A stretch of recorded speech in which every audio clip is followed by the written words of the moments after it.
So eagle ఫిబ్రవరి 9th వద్దామని వాళ్ళు date అడిగారు.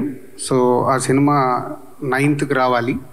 సో పోతే ఆల్రెడీ 2 సినిమాలు అక్కడ అనౌన్స్ అయి ఉన్నాయి. ఆ 2 ప్రొడ్యూసర్స్తో ఆల్రెడీ ఫోన్లో మాట్లాడడం జరిగింది.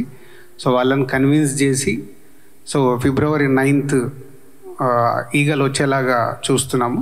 డీజే టిల్లు 2 ఆల్రెడీ నాగవంశీ గుంటూరు కారం ఇక్కడ ఉంది కాబట్టి ఆయన ఇమీడియట్లీ ఓకే చెప్పాడు. సో ఒక ప్రొడ్యూసర్ ఇలా వస్తున్నందుకు చేద్దామని. ఇంకోటి యాత్ర ఉంది, ఇంకా యువి వంశీ కాంటాక్ట్ కాలేదు. వంశీతో కూడా మాట్లాడి పాసిబిలిటీ ఉంటే వాళ్ళని కూడా ఇంకొక వీకు డేట్ ముందుగా వెనకాల కానీ చూసుకోమని అడుగుతాము. సో ఇది వాళ్ళు ఈగల్ ఫిబ్రవరి 9th కమింగ్ డేట్. దీని మీద ఆల్రెడీ ప్రశాంత్ వర్మ నన్ను కలిసినప్పుడు మాట్లాడడం జరిగింది డైరెక్టర్గా.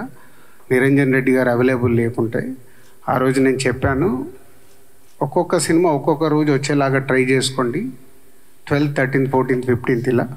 సో అప్పుడు ప్రశాంత్ వర్మ గారు చెప్పింది, వాళ్ళు మేజర్గా హిందీ టార్గెట్ చేస్తున్నాం సార్, హిందీ మాకు 12th రావాలి, వేరే ఆప్షన్ లేదు అని చెప్పడం జరిగింది. సో ఇప్పుడు ప్రశాంత్ వర్మ చెప్పిన దాని ప్రకారం హనుమాన్ హిందీ బేసిక్గా వాళ్ళు మేజర్గా చూస్తున్నారు కాబట్టి హిందీకి వచ్చే వరకు వాళ్ళకి ఫ్రైడేనే రిలీజ్ ఉండాలి కాబట్టి అది మారడానికి ఛాన్స్ లేదు.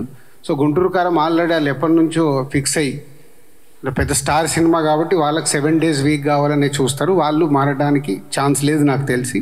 ఆ 2 సినిమాలు ఆ రోజు వచ్చే అవకాశాలే ఉన్నాయి. బట్ ఇంకా ఎఫర్ట్స్ పెడతాం దానిపైన కూడా, ఏమాత్రం అవకాశం ఉన్నా ట్రై చేస్తాం. అండ్ 13th ఒక ఫిలిం, 14th ఒక ఫిలిం ఉంటుంది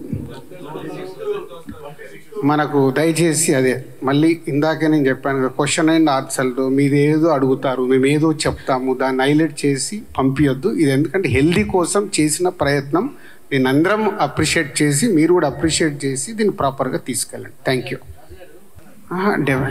కాదు ఇందాక ప్రసన్న చెప్పారు కదా, ఒక హీరో ఇంత ఆలోచించి ఒక స్టెప్ తీసుకుంటున్నాడంటే వాళ్ళు ఆ హీరో ఫ్యాన్సే కాలర్ ఎగిరేయాలి.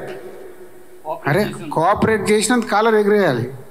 ఇది అంత ఈజీగా, ఇందాక దాము గారు చెప్పారు కదా, ఒక నిర్ణయం మేము తీసుకోవాలి, కాపీ రెడీ పెట్టుకొని 3-4 వారాలు వెనకకి వెళ్ళాలి అంటే ఒక ప్రొడ్యూసర్కి ఆ ప్రాజెక్ట్ మీద ఇంట్రెస్ట్ ఎంత పడుతుంది తెలుసా? ఎకానమిక్స్ చాలామందికి తెలియదు. అంటే మాకు ప్రొడ్యూసర్గా ఎవ్రీ రూపీ క్యాలిక్యులేటెడ్. 1 month వెనకకి వెళ్ళాలంటే 1 month కాపీ రెడీ అయిపోయి మొత్తం ఇన్వెస్ట్మెంట్ చేసేసి పుష్ చేయాలి రిలీజ్. అంత డ్యామేజ్ ఉంటుంది ప్రొడ్యూసర్కి.